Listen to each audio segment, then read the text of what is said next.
Peace and all good and the blessings of Easter from Viterbo University. I'm Father Conrad, and I'm standing in the chapel called San Damiano. It's named after a chapel in Assisi, Italy that was built around the 9th or 10th century because it was a place of healing, restoration, and encouragement.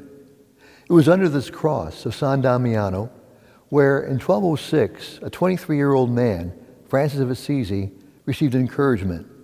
In 1212, a young lady, Claire, spent 45 years in the chapel of San Damiano under this cross for the same reason, to encourage people in her work of healing.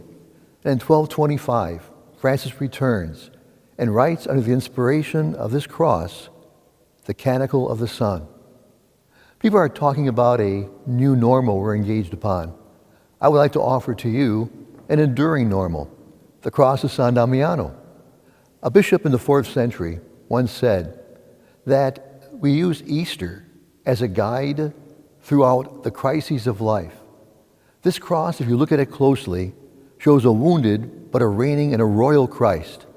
The people to his left and to his right talk about the hope, the exuberance, and the peace that they feel from this enduring symbol of normality. So during this Easter season, we would like to wish you the best, coming from the heart of Viterbo University, the chapel of San Damiano, under a cross which has meant for so many centuries a meaning of hope, joy, rejoicing, and the best is yet to come. The blessings of Easter, and may the Lord give you peace.